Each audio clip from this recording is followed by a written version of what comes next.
Madam, we go to Ephesians chapter 4.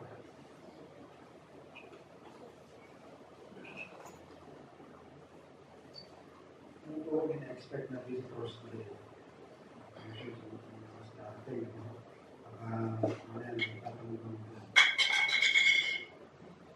Ephesians chapter 4, and we will read verse 11. And he gave some apostles, and some prophets, and some evangelists, and some pastors and teachers. So, apostles are ones sent on a mission. Apostles and prophets primarily have three duties and all. They were given or responsibilities. They were to lay the foundation, and they received and declared the word of God, and confirmed the word by miracles. In 2 Corinthians 12:12, sabi ni Apostle Paul, for the work of an apostle was wrought mightily among you, with accompanying mighty deeds, signs, and wonders. So yun sa mga magpuprove ng pagka-apostle ng Panginoon. Hebrews 2, 3 and 4. Sabi natin ng Hebrews 2, 3 and 4.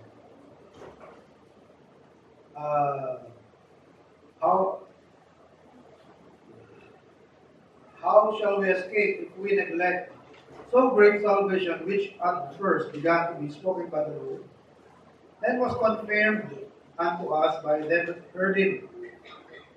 So they confirmed the word. How?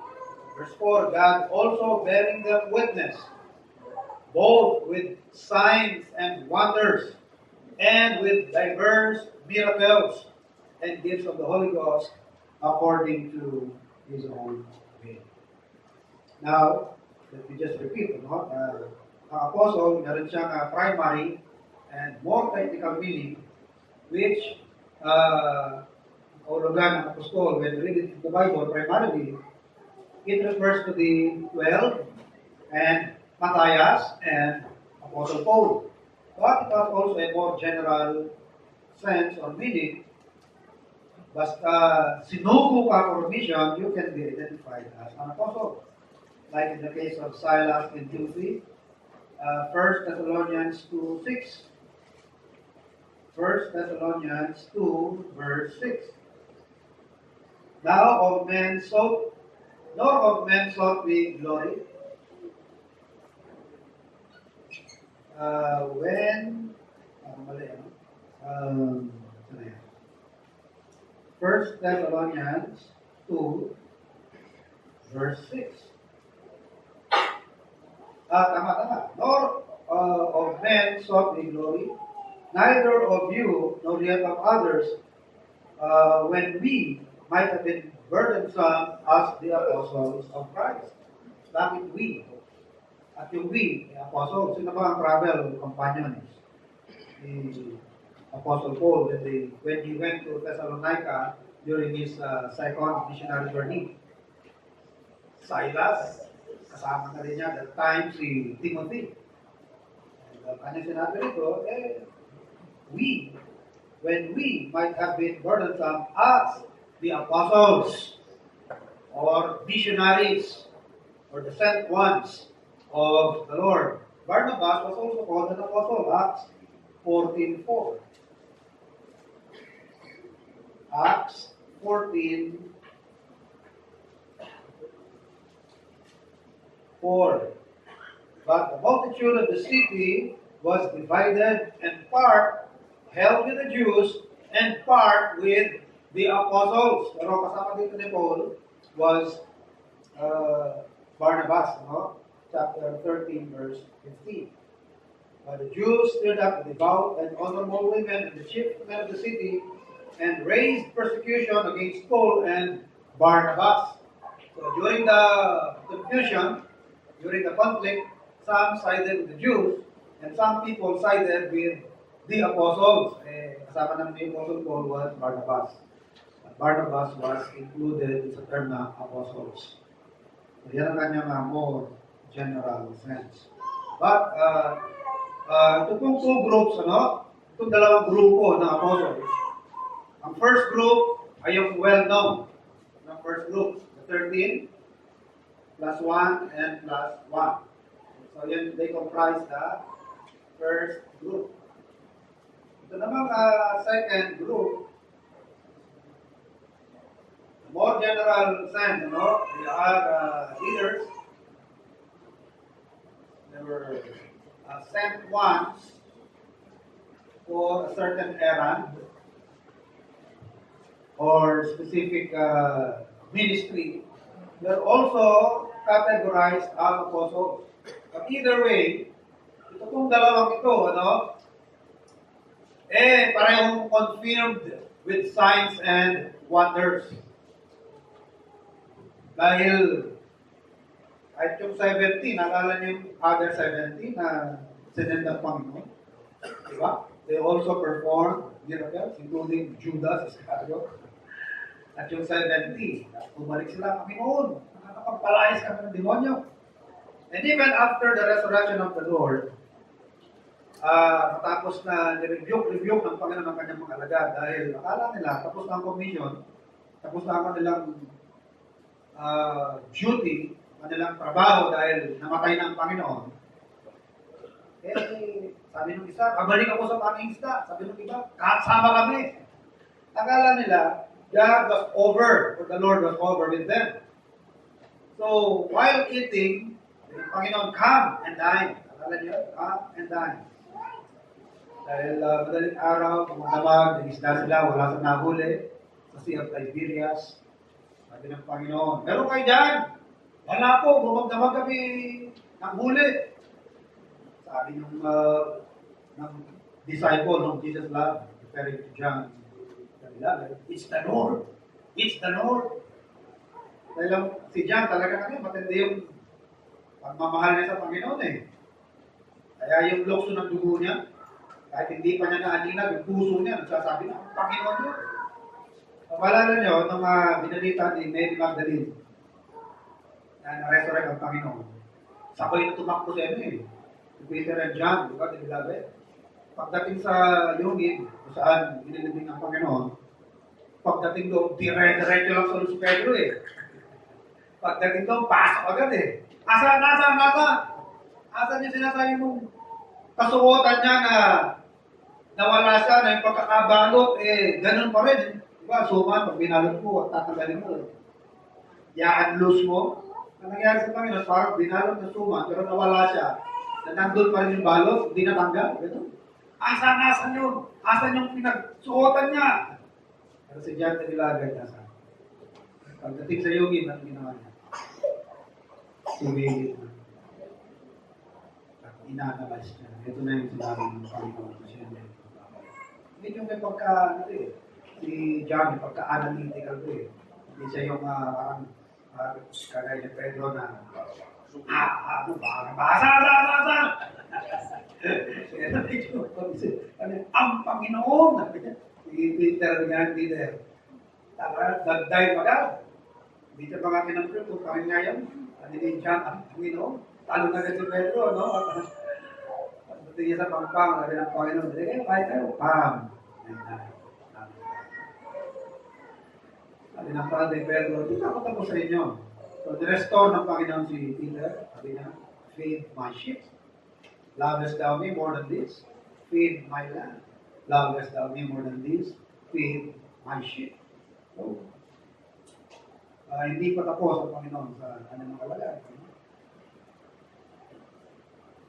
So let's continue our discussion about these apostles and prophets. So they were sent ones. Sila po yung mga ipinadala.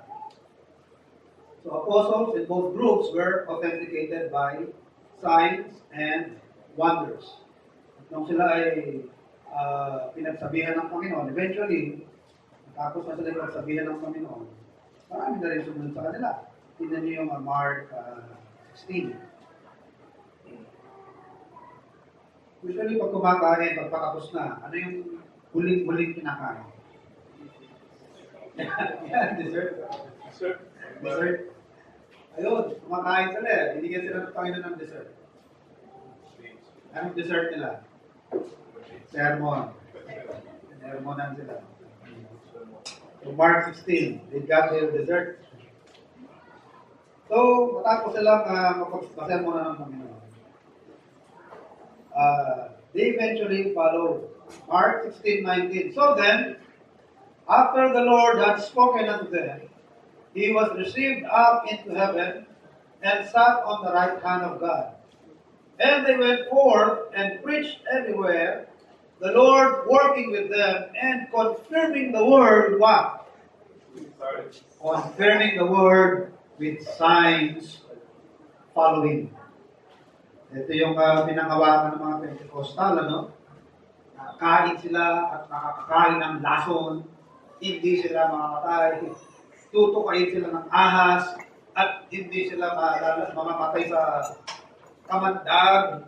Eh, ginawa nito mga Pentecostal preachers, sinadya naman nilang gawin na magpatuka, sinadya nilang maghawak-hawak ng mga ahas, sinadya nilang uminom ng lason, at kapag namatay, at katwiran na lang, nakihinaban na ng palataya.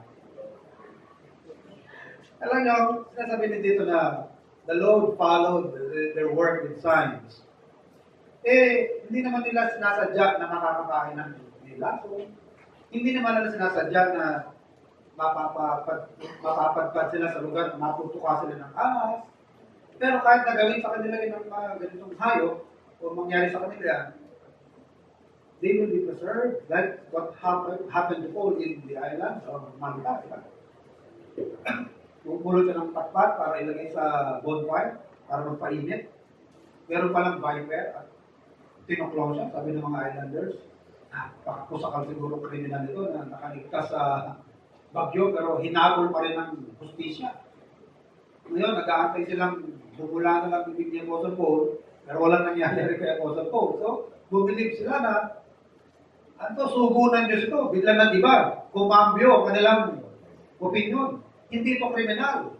Ito'y maka-Diyos na tao ito, God sent ito, kaya naging opportunity for Paul to testify.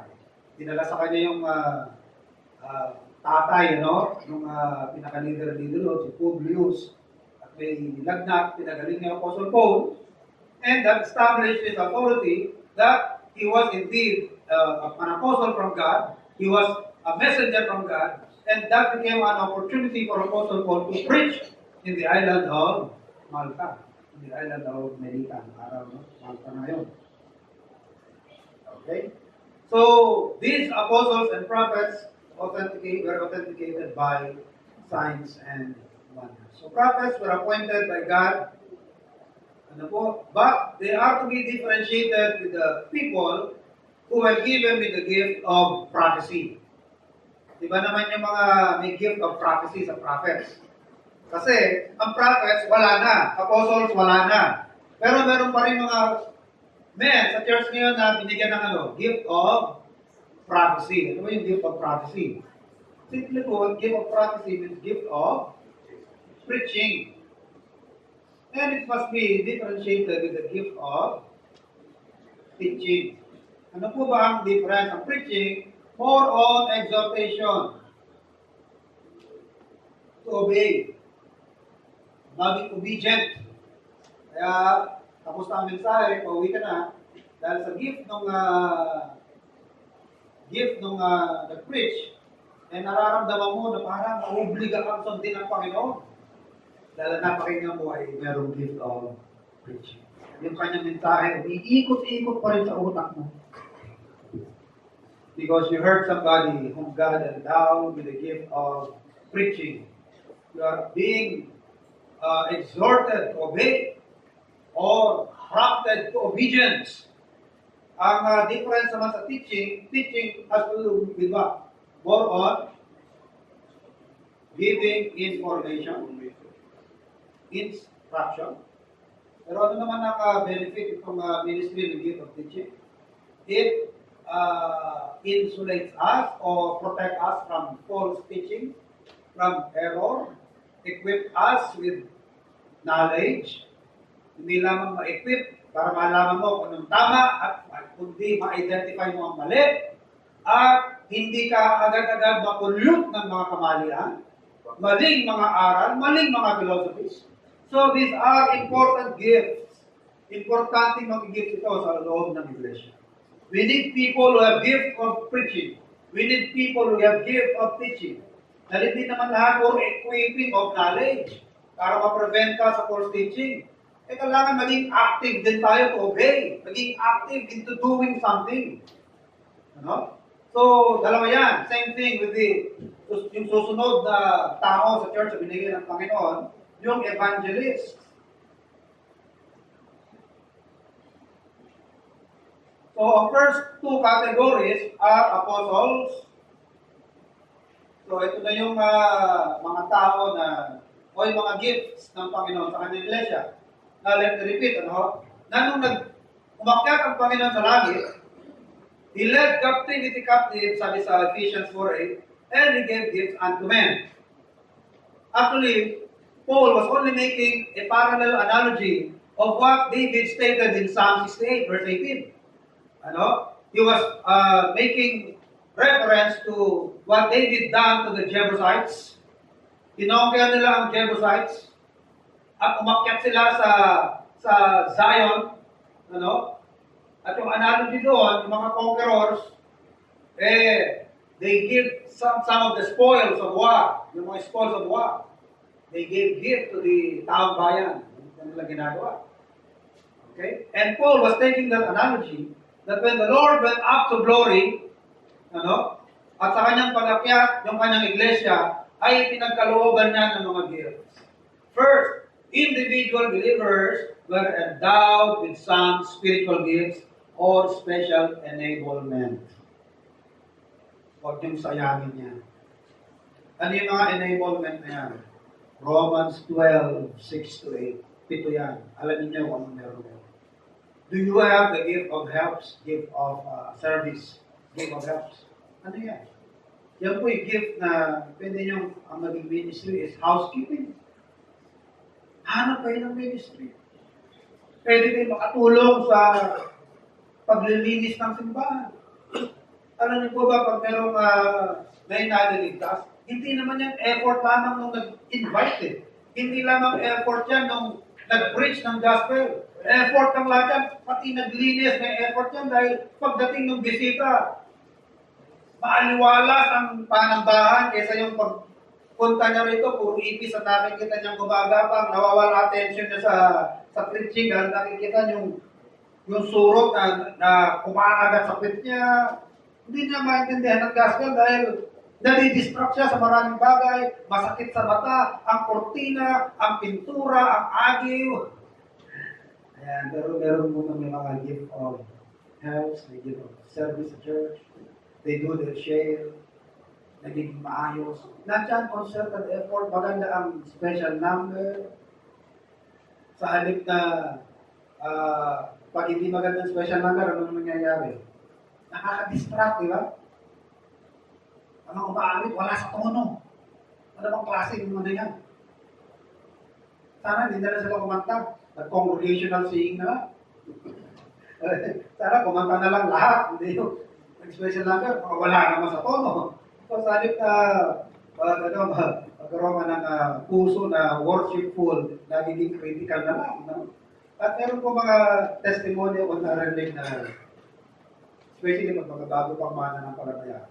Kaya na sila nagsusurvive sa gawain dahil they look forward to the music, not so much on the preaching. Kasi minsan may mga gawain, may mga simbahan na hindi masyado sa preaching eh. Parang wala silang masyadong effort sa message. Wala masyadong effort ang simbahan sa ipinipreach. Pero matindi ang kanilang music. At sa kanyang testimony, for 2 years, I survived in my service to God, in attending the church, simply because of the music that I keep looking forward to. Hindi nga lang habang buhay na magsusurvive ka sa music. Dahil eventually, lalaki ang pangangailangan mo, yung demand mo sa turo ng Biblia. Pero kahit paano, nakatulong yung music. So kami mga gift, mga kapatid, hanapin nyo kung saan kayo may enablement na binigay ng Nakakaawit ka, di humawit ka sa Panginoon. Nakakapaglinis ka, may talent ka sa cleaning, hindi gamitin mo sa Panginoon. Hindi, bahay mo lang ang parating maganda. Bahay mo lang ang parating malinis. Kaya bahay ng Panginoon. Ayun. Yung aming inaantay.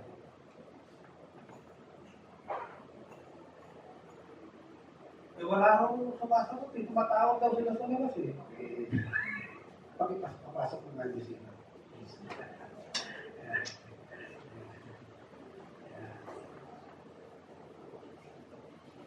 Ay, baka yung yung signboard sa labas.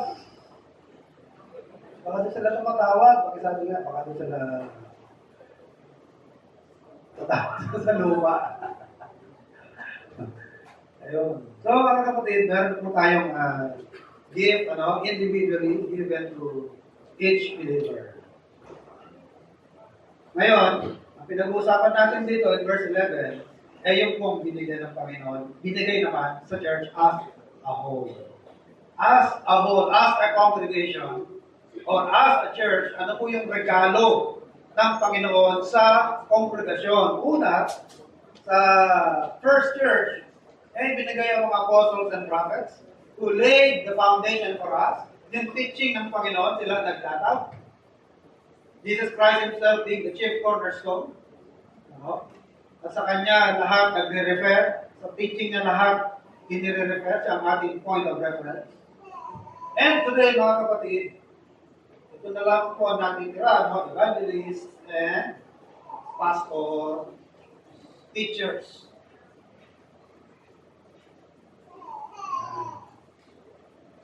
Pastor, teachers. So, paano po naiba ang prophets sa apostles? Ang apostles, mukhang ang kanilang ministry, it appears, ang kanilang ministry, hindi lamang confined sa isang kongregasyon. Pag merong kongregasyon na lumitaw kung saan, pwede nilang puntahan, counselan, pagbigay ng advice, Pero pag sinabing prophets, it seems na yung kanilang ministry is more confined to local churches or local congregation. Ito ang pagkakaiba. So in short, ang apostles, they attend more onto doctrines, while prophets are more practical. Ang kanilang ministry is more general or more personal and more practical, whereas the apostles' message was more general and doctrinal. So mas general, mas pangkalahatan ang mga turo ng mga apostol. Mas padoktrina ng mga maliban kay Apostle Paul. At isa po na nakikita ko ng matindi sa doktrina si Apostle John. Verse 1 pa lang, ng John chapter 1, verse 1. Makikita niyo yung mental prowess ni John the Beloved. He is addressing the prevalent philosophy of their time. Kasi kahit na sabihin natin, lumang civilization na yan, malalalim mag-isip yung mga, di ba yung mga philosophy na lumilito, matagal nang nag-isip ng mga early philosophers yan. Ano lang yan, paikot-ikot lang, nare-rebat, parang fashion. Lumitaw, nawala, lilitaw na naman, mawala, lilitaw na naman. Ganun din yung error. Arminianism, alam niyo ba, bago lang yung Arminianism, matagal na yan. Bago pa yung naging Arminianism, Pelagianism na bago pa Pelagianism, nangyari niya sa Galatia, sa buong Galatia, sa lugar ng Galatia. Paulit-ulit lang ang mga errors. Iba-iba lang ang pangalan sa error, pero yung pa rin ang error. So, ulit po tayo, Prophets and apostles, ang pagkakaiba, ang ministry ng mga apostles is more general and more doctrinal. While prophets, they are more personal and more practical. Okay? So both offices ceased. Apostles and prophets cannot stop upon the completion of the canon of Scripture. Pagkamatay nila, bigyan na. Pag nakompleto ng Bible, wala nang nare-receive na revelation from God. Because the last revelation ang huling-huling kapahayagan ng Diyos, ang kanyang will, ang kanyang mga plano, ay nasulat na lahat sa Book of Revelation. Kaya pagkasulat ng Book of Revelation, sabi ng last chapter, close the book. Seal the book, close it, do not add, do not subtract. At merong warning, di ba, sa mga gagawa niyan. So, other than the Bible, maliban sa Bible, wala na tayong dapat pang inaantay na parating na mensahe na manggagaling sa Panginoon. So, kung kanino niya pinapadaan, na kagaya na tinuturo ng mga Mormons na nangusap pa raw si ang Panginoon through Joseph Smith. Diba? Kaya mga Mormons, maliban sa Bible, meron pa silang Book of Mormon. Meron mga latter revelation pa ang Panginoon. Ang mga Pentecostals, di ba? Meron pa raw mga dumadating na revelation. Ay, kapag dinadagdag sa Bible yun, meron palang addendum. Meron palang addendum sa mga sinabi sa Bible. Eh, kailangan yung mga sinasabi nila, i-put on record at i-attach sa Bible. Para next printing, kasama na. Ganun din ng mga Catholics. Sabi ng mga Catholics, Vita. Sila yung Vita. Vox, ano yun? Vox Populi, the voice of God. Yung the boses ng apostol, ng Pope. Pag nagsalita ang Pope, yan na yung salita ng Diyos dahil Vicar. Ano may Vicar? Substitute. Parang substitute sila ng Diyos, substitute sila ng Panginoon. Kaya kapag nagsalita sila, salita ng Diyos yun. Grabe pagka blasphemous. Okay? So, kung totoo man yun, dapat nire-record din yun at next printing ng Bible, ina-attach. O ito pa yung mga dinagdag ng Panginoon. Pero mga kapatid, very clear, Revelation, seal the book, close the book, do not add, nor do not subtract. Hindi ko parang ganun yun eh. Oy, may nakalimutan pala, dagdag natin ito. So, both offices, apostles and prophets, ceased upon the completion of the New Testament. As much as the Old Testament prophets during Old Testament time. Nung pag-close ang book of Malachi, 400 years before the birth of Christ, wala nang sumunod na prophet eh. The next prophet na narinig natin, si John the Baptist. Although, si John the Baptist was classified as an Old Testament prophet, pero ang kanyang ministry, kaya huwag kayong magugulat sa Bible na the law and the prophets are until John. Meron kayong verse na nabasa ganyan? Di ba meron kayong verse sa Gospels? The law and the prophets are until John.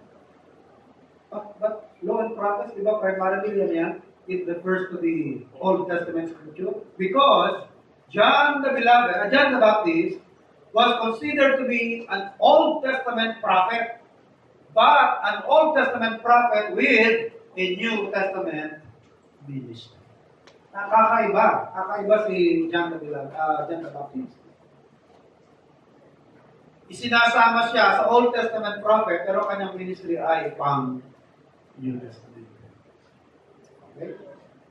So, nung matapos po ang Malachi, na-close ang New Testament, ang Old Testament, that's also the end of the prophets in the Old Testament.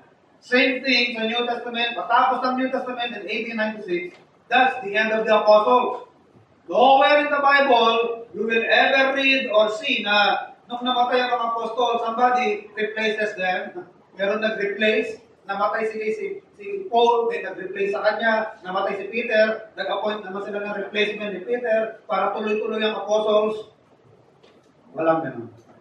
At their death and at the completion of the Bible in 1896, wala na pong pagpapatuloy ang mga apostles. So there's no truth to the apostolic succession. Kapag meron nagpapakilala sa inyo na siya yung aming apostol, he is the end-time apostle. Maraming nagpapakilala rin din ng apostol, End-time, end-time groups, yung mga apostol pa yan. Wala sa Bible na pag namatayan sa apostol, hinahanapan nila ng kapalit. Okay? Now, how about the evangelists? Ephesians 4:11. There are very few references to the evangelists. Kaunti lamang po ang referensya pagdating sa evangelists. Pero, yung kaunting reference na yan, it would appear na their ministry is far-reaching and extensive. Dahil hindi lamang na nagpapatuloy ang kanilang gawain magpahanggang ngayon, dahil nawala ng apostles and prophets. What we have now are evangelists and pastor, teachers, but by the nature of their title, no? Yung title lamang, yung kanilang title as evangelist, would show us that their ministry would be extensive and far-reaching. Dahil ang pinapagawa ng Panginoon, preach the gospel to every creature until He comes back. Lo, I am with you always until the end of the age.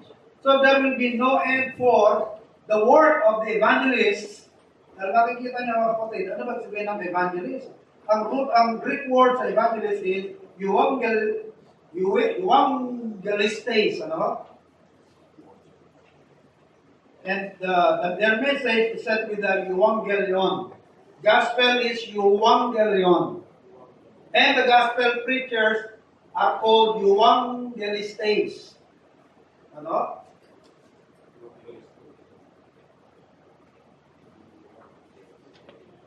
Ano ba itong you? You means what? Good. That's why evangelists proclaim what? Good news. Good news. Itong unit o itong prefix na ito, o itong unang syllable na yan, at sa English word na carry over yun Diba? Eulogy. When you do a eulogy, what do you say? You say, good words. Logos. Word. Logos. Good words. Hindi yung namatay na sayang lang, hindi ko na masingin. Ang daming utang dito sa akin. Ligtas siya. Sa eulogy. yung mga utang, inaalala mo. Kapag when you eulogize for somebody, inaalala mo na lang yung mga friendship nyo is a big loss to us. Malaking kawalan at nawala na isang kadaya niya, nakapahinaya, maraming kasama sa tulad niya, kung pumalit sana sa kanya. He's a big loss to us. But his life would remain to be an inspiration to many of us. Eulogy is what? Good word that you say when you remember or honor somebody who dies. Kapag yun yung mga morpho. Ha? Ano ba? Ha? Euthanasia. Thanatos. Death is thanatos.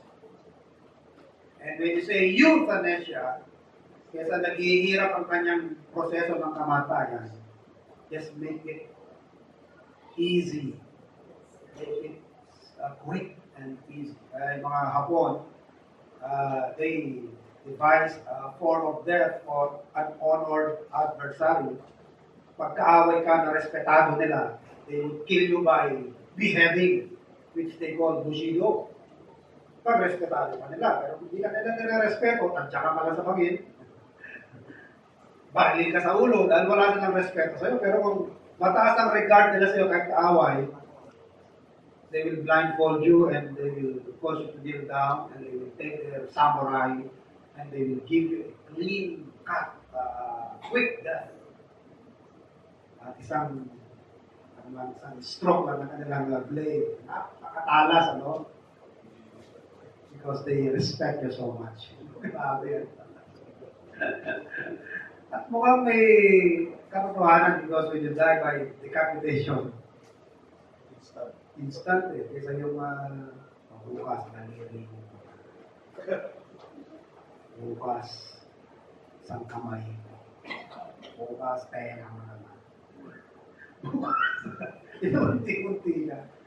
Sino po ang mga notorious sa ganyan torture? Mga Romans? Yung death at the cross? Perfection ng ano yan. Perfection ng torture. It was first devised by the Scythians, sa grupo ng mga barbaric people. In-improve ng mga Romans. Kasi sa crucifixion, mga kapatid, you will feel pain. Just the exact amount of pain na mananatili pa rin ang buhay mo. Pati consciousness mo. While at the same time, you feel pain. Nararamdaman mo yung pain na tamang-tama lang na hindi ka pa mawawalan ng malay at hindi ka pa malalagutan ng hininga. Kaya kapag kami medyo naiinit na sila, there is the need for them to what? To break the legs. Di ba? Kaya hahatawin nila sa ng tuhod ng Panginoon, di ba? Tinataw nila yung tuhod ng dalawa at hahatawin din sa nila, babalik nila ang tuhod ng Panginoon. But God did not allow it because sa Old Testament, nakalagay doon is what? The prophecy, not one bone. Not one bone of the Lord shall be broken. Okay? So, that's how it is, no? Balik po tayo, no? Evangelists, they bring good news. Eulogy, euthanasia, euphoria, eumorpho, wala na akong maisip. Short na natin. So they bring good news. Good tidings. What good news do these evangelists bring? The good news of what? The message of salvation. And there is a sense that angels are also evangelists.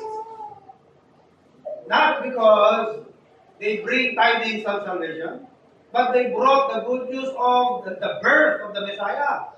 Kung maalala yun sa Luke chapter 2, verse 10, sabi ng mga angels sa mga shepherds, diba, when the Lord was born, there were shepherds abiding in the field, watching over their flock, at dumating yung mga anghel. Sabi ng mga anghel, let there be peace on earth, and let it be peace. Peace on earth, goodwill to men. I bring you what? Good tidings. I bring you good tidings, sabi ng mga anghel. Dinadala mo kayo ng mabuting balita.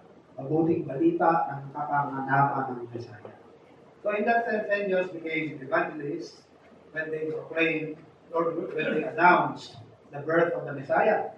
Not necessarily the news of salvation, but the news of the birth of the Savior.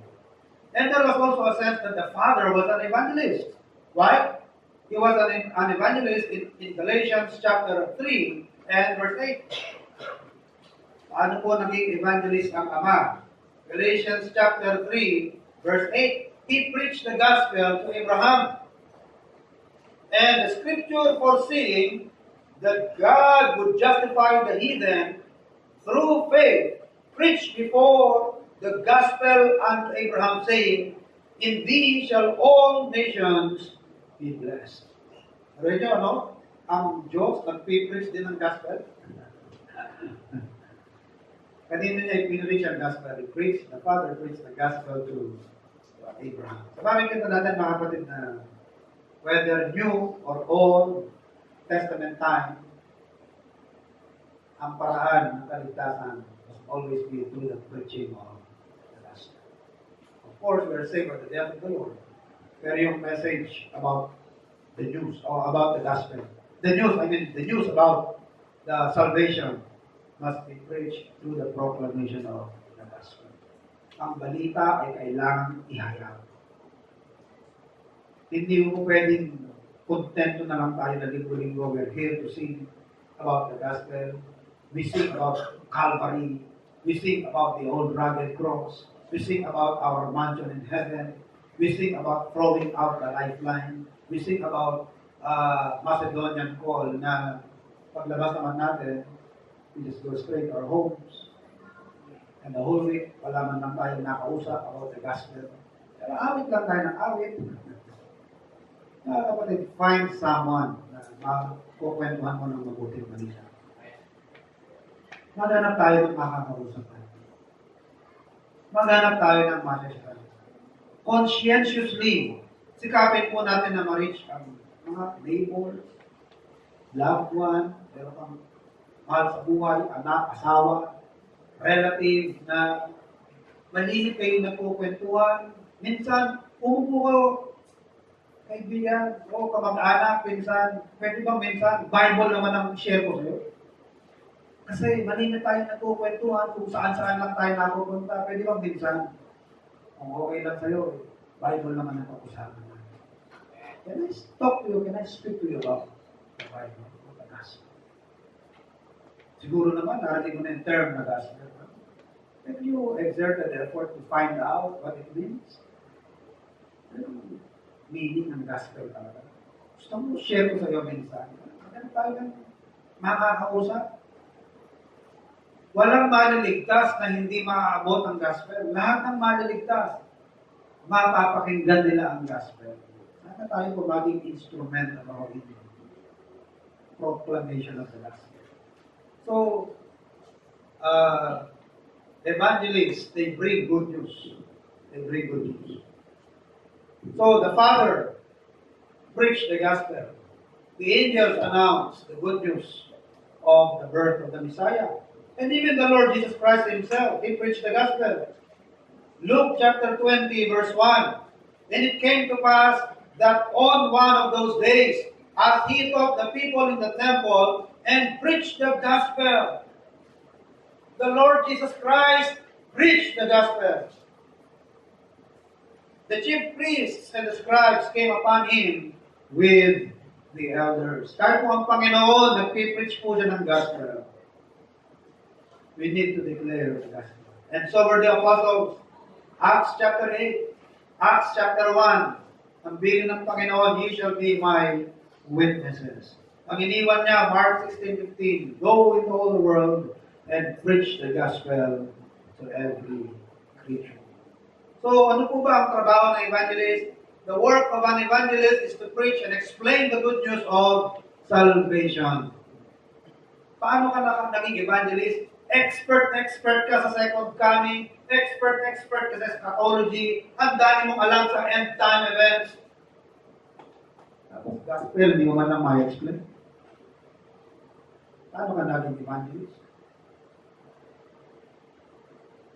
Sana mga kapatid, hindi tayo nag-aalaga ng nasabi natin, pet doctrine. Pwede bang ito na lang i-preach ko? Dito lang ako magaling. Sabi ng Bible, mga kapatid, preach the whole counsel. Although, meron pa mga subjects na parang forte, depende sa background mo. May background ka sa math, you are a mathematician, you are a biologist, pagka tungkol sa natural science, tungkol sa history, dahil history ang minajor mo, it becomes your field, your comfort zone. Pagka historical lang pag-uusapan, comfortable. Kasi pero mga kapatid, maganda po na mapag-aralan natin ng Bible. Mapag-aralan natin ng Bible. Especially if you are an evangelist, kailangan knowledgeable ka pagdating sa gospel. Because an evangelist proclaims the good news of salvation. I am not ashamed of the gospel of Christ.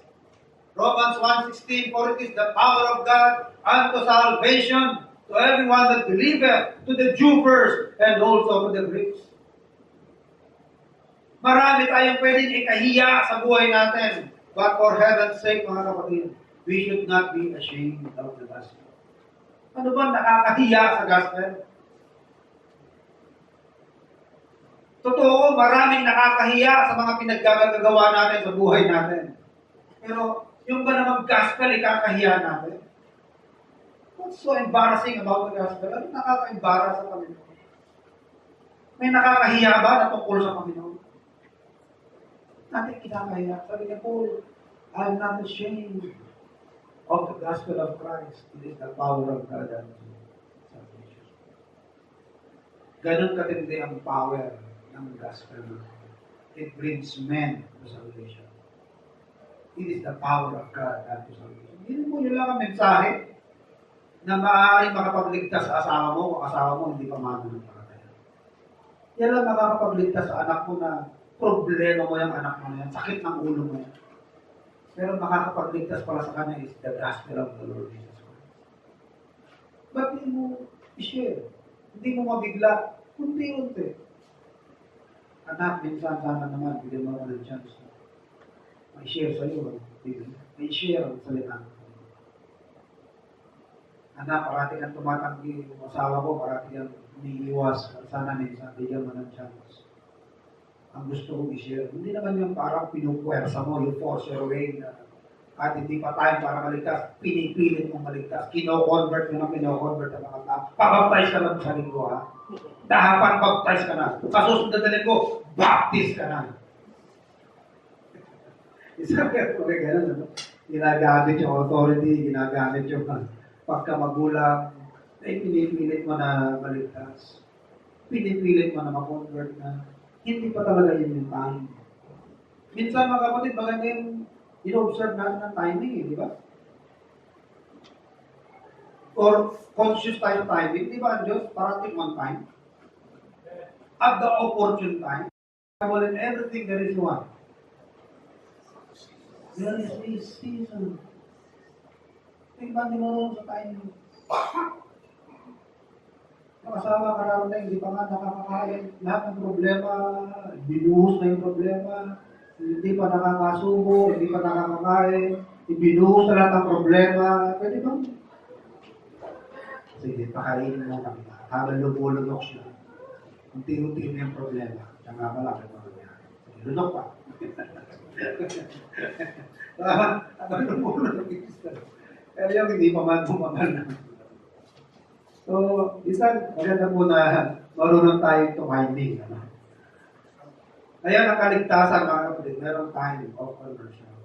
Kaya yung ating pag-share, pag-testify, hindi naman kailangan ipilit natin na basta umupo ka, i-share ko sa yung gospel. Kung medyo, ano siya, parang resistant, medyo parang mailap, di unti-untiin mo, di ba? Unti-unti. Anak, wala akong ibang naisip hindi masika. Kung may time ka, sana mabigyan mo ng pagkakataon. Mahal sa iyo. Hintayin mo yung moment na, swak na moment. Yung tugma na panahon. Hindi yung parang repulsive pa, parang ayaw na napipilitan lang. Wala eh. Diba? Hindi lang nagiging maganda mo. Sa susunod na i-confront mo about it, parang ano siya. Lalong mas nagiging mahirap. Pero yung pakunti-kunti lang. Kunti-kunti lang. Walang siya. Diyan ko naman ng time kung sinasabi ng tatay ko. Hindi naman ito. Hindi ko kaya ng chance. But mga kapatid, conscientiously, sikapin po natin na evangelize po natin. Ano sabi ng ating church covenant? To seek the salvation of our kindred and acquaintances. Conscientiously. Talagang nasa loob natin, sinisikap po natin na ma-reach out sila ng gospel. Na hindi naman natin pinipilit na kahit hindi pa panahon. Kaya talaga binabraso na natin ang bukas baptism. Bukas baptize ka. Ayun, mabukas kailangan tanggapin mo ng Panginoon o maligtas ka. Hindi ho nang po sa ganyan yan. No? While it is true that the gospel is the power of God and salvation, still we need to wait for the work of the Holy Spirit. Pero ating duty, mga kapatid, is to share the gospel. Okay? So the work of an evangelist is to preach and explain the good news of salvation. And some missionaries or evangelists are sent as well. They were sent as missionaries. Because when you go and you preach the gospel, eventually some people will be saved. And these people that are saved, kailangan ma-edify sa salita ng Panginoon. At pag sila'y na-edify, a new work is being organized, or a new work is being formed, a new congregation is being formed. Pero paano nagsimula? It started with the work of the evangelist. Sino po yung kilalang tinatawag ng evangelist sa Bible? Diba si Philip? He was called Philip the Evangelist. Philip the Evangelist. He went to Samaria. nagkaroon ng gawain sa Samaria. Parting Cesaria, nagkaroon ng gawain dyan, no? Parting Cesaria. They evangelized the eunuch at nagkaroon ng gawain sa Ethiopia. Meron mga naligtas. Meron mga marami naligtas sa Ethiopia. Pero nagsimula ito sa ministry niya. Pag-evangelize niya sa isang eunuch. So some evangelists are sent as missionaries. And in the case of Timothy, makikita natin ang mga evangelists, mga kapatid, hindi lang pala some of them were sent for missionaries. There are also evangelists who stay in the church. Pero importante sila na parte ng simbahan. Hindi lang ang pastor, teachers ang meron sa simbahan. Evangelists, we must have evangelists in the church. Ano sabi ni Apostol ni Paul kay Timothy? Do the work of an evangelist. So kailangan po ang mga specially gifted men who are able to preach and explain the gospel with all clarity and mobilize others, kaya na rin i-lead yung ibang mga miyembro sa simbahan into the work of evangelizing and reaching out the lost. Kasi primarily, ang work ng pastor teachers has to do with what? Has to do with the feeding. Ano ba yung Greek word ng pastor? Diba, Greek word yan is poimen. And poimen is rightly translated shepherd. Shepherd. Dito nga lang sa Ephesians, it was translated as pastor, na hindi naman masama dahil ano ba yung shepherd sa Tagalog? Pastor. Kaso nga lang, ang pastor, may pagka-Latin. May pagka-Latin siya. May pagka-Spanish. Pastor. Pagka-Latin siya. Pero, yun pa rin ang meaning. Shepherd. And shepherds, more ang kanilang concentration is on what? On the feeding. Although in the title shepherd, conclude mo yung leading and oversight of the flock. Pero it has to do more on the feeding of the flock. Pero hindi naman dapat mapabayaan ng reaching out to the lost. Diba? At yung mga lost, pag naipasok na sa loob, nasend na sila, there is a need for these new converts to be what? To be fed. And that where comes the ministry of the pastor. So makikita natin na simbahan, maganda po na nililid ng combination of people who can do the work of an evangelist and people or preachers or men who can do the work of a pastor. Napakaganda ng isang gawain na meron mga especially gifted men tayo dito na talagang magagampanan ng parehong gawain. Dahil ang gawain, mga kapatid, dito lamang about feeding, and worship. It's true na importante bahagi ng gawain ng worship. Pero kaya mayroong gawain, kaya mayroong simbahan, it's for the purpose of what? Reaching out the lost. Remember our role as a church to expand the Lord's kingdom, to expand historical territory, to expand His kingdom, pero instrument for the expansion is the church. And instead of having our sword and spears, para magkaroon ng karagdagang teritoryo, ng ating mong weapon is what? The gospel of the Lord Jesus Christ. Maganda po ng simbahan, mga kapatid, kombinasyon ng ministry ng pastor teacher and ministry of evangelist. Although paminsan-minsan talagang papalit-palit yan. Pastors who perform the work of an evangelist and evangelist doing the role of a pastor. Depende sa pangangailangan at sa kalagayan ng simbahan. Kung meron talaga mga men na pwede ma-develop ang kanilang expertise, ang kanilang main ministry is to reach, start mission, and start, organize, go somewhere else, di ba? Church planting, yan ang role ng mga evangelist. mag-evangelize, magtayo ng gawain, pag na-stabilize, sabi ng ni Paul kay Titus, appoint elders. And elders are also synonymous with pastors. Pastors to take care of the flock. At pagka establish na ang flock, evangelist go somewhere else. To start another work, to plant another church. Sa ganyan, umaandar ang gawain ng Panginoon. Pray mo natin mga kapatid, na biyayaan tayo ng Panginoon. Pagpalain niya tayo ng mga kalalakihan, dito sa simbahan, may mga abilidad, may mga kakayanan, makaya mga alaga, ng kawan, dahil alang araw, mga bata pa tayo. Hindi pa naman ako ganun katanda, pero anong garansya na ako'y magtatagal? Any moment, any one of us can just go by death or by some circumstance. Kahit sino pwedeng mawala sa atin, di ba? So maganda po na pagpalain tayo ng Panginoon, mga kalalakihan, na matututo, naging marunong, sa gawain ng pagpapakain ng kawan ng Panginoon. Hindi lamang pagpapakain, sa pag-abot sa mga nasa kalimitan pa.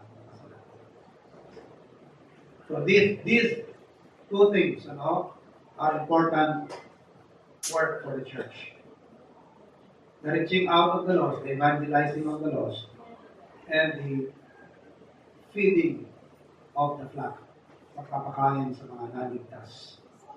Kaya kung makapansin nyo sa Great Commission, ano yung nasa Great Commission? Teach all nations, and then baptizing them in the name of the Father. And then last verse, teaching them again. Di ba? Pansin niyo ba yan? Go ye and teach all nations. Baptize them. And then sumunod, teaching them to observe all things. Ano pinagkaiba ng unang teach sa pangalawang teach? Yung unang teach, gospel. Mathetes, mathetuo. Preach the gospel to every creature. Yan yung unang teach. Go and teach all nations the gospel. And when they are saved, they need to be baptized. And then, dito na tatapos ang Great Commission. Ang susunod ay yung gawain na ng pastor teacher. Teaching them to observe all things. Alam niyo po, meron pangit na nangyayari yan sa mga trabaho ng evangelist. Sa mga radyo, sa TV, basta preach na ng preach sa kaligtasan. Hindi man lang tinuturo, no? Pag naligtas kayo, kailangan nyo mabantas, kailangan nyo ng simbahan. Kaya pag naligtas, wala na. Bahala ka na. Parang sa mula pagkapanganak, o naipanganak ka na. Bahala ka na. Bumapang ka na kung saan makakainan mo. Bahala ka na sa buhay mo. Mali yun, mga kapatid. Ang gawain na iniwan ng Panginoon sa atin, holistic, buo yan. Matapos maligtas, i-baptize. At matapos i-baptize, yung simbahan nag-baptize, duty niya na ano yan? Indoctrinate yan. Hindi na lang pinapabayaan ang mga new converts. Iniiwan na lang, bahala ko sa sarili mo. Kung saan ka manggagaling ang feeding mo, kung saan ka kakain, o bahala ka na lang manood sa TV o sa YouTube, bahala ka na lang manood sa sarili mo kung paano ka maglilingkod. Ganun ba ang sistema? Di ba lahat ang maglilingkod at matututo at magsisilbi sa Panginoon, kailangan na sa simbahan. Ephesians 3:20, and to Him be glory in the church throughout all ages, world without end. Nakikita natin mga kapatid na napakalinaw ng programa ng Panginoon. Pag hindi ka sumunod sa cornerstone, pamantayan ng Panginoon, sablay-sablay ang ano din. Paglilingkod, sablay-sablay. Wala sa hulog. Marami, naglilingkod na. Wala namang simbahan. Paano naglilingkod? Gusto raw i-please ang Panginoon. Gustong luwalatiin ang Panginoon. Eh, unang utos pa lang nilalabag mo na eh. Ano bang first step of obedience? The first step of obedience to God is by water of baptism. Eh, gusto mo palang i-please ang Panginoon. Gusto mong pagsilbihan. Eh, yung unang utos pala na pinapagawa sa isang naligtas, eh, hindi mo na nagagawa. nilalaro mo. At matapos kang mabaptize, ano susunod sa'yo? Other things, teaching them to observe all things whatsoever I have commanded. Dahil yan, mga kapatid, nangyayari lamang yan sa konteksto at environment ng isang simbahan. Mahirap sa isang naligtas, sa isang Kristiyano na walang simbahan. Paano ka makakapaglingkod, mag-glorify, mag-worship, na kanya-kanyang tira, kanya-kanyang bahala ka, kanya-kanyang sistema. Bahala ka na kung gusto mong paraan. Hindi gano'n mga kapatid, hindi tayo bahala paano mo gustong gawin. Hindi gano'n. Sa Panginoon yan sundin natin ang Panginoon paano niya gustong gawin. Diba? Hindi bahala ka na kung paano mo gustong gawin yung pagbilin mo. Walang gano'n sa Bible. Malinaw ang Bible kung paano ginagawa ang pag natupad natin yan, mga kapatid, nagawa natin yan. Isa lang masasabi ko, garantisado yun, well done, my good and faithful servant. Paano ka naging good na hindi ka naman faithful? Ano yung faithful? Sumusunod sa pamantayan. Sumusunod sa patakaran. Sa sistema. Paano ka naging faithful na hindi ka nga nakasunod sa patakaran ng Panginoon? Ito ang patakaran ito yung pamamaraan Hindi ka man naging tapat, paano ka makakatanggap ng faithful servant? My good and faithful servant. So lahat ng yan, mga kapatid, can happen in the context of the church. Whether you will evangelize, or you will observe the things the Lord commanded, or try to serve Him, worship Him, praise Him, it can happen in the context of the local church. Yan ang pamamaraan ng Panginoon. Okay? Tayo tumayo. Tayo bukas sa ating kanila. Ama, salamat po sa mga pinayag sa umaga ito. Tulungan niyo po kami, Ama, na tuloy po nakakamuhay, naayon sa inyong sistema at pamamaraan. Salamat po sa aming mga pagkukulang. At salamat po, Ama, sa inyong katapatan sa bawat isa sa amin. Sa buhay, ang pinahirap at pagkakataon, opportunity, makakapagpapul, oportunidad sa ating buhay, maging sa mga trabaho ibinigay, opportunity to receive income. Salamat po, Ama, sa lahat ng pagkakataon. Ito lang, Lord God, na patuloy niyo pong i-bless ang paghapon ito sa nalalaging bahagi ng mga namin. At ang bawat isa, we pray, O God, for those who are sick among us, na malinawa, Ama, sa kanilang masakit. And those who are in problems, bigyan niyo sana, Ama, kapayapaan ng isip at comfort sa inyong salita. At sa inyo namin binabalik umaga, ulit ng salamat. Ito po ang mayaling dalangin sa ngalan ng Panginoon Jesus. Umaga po.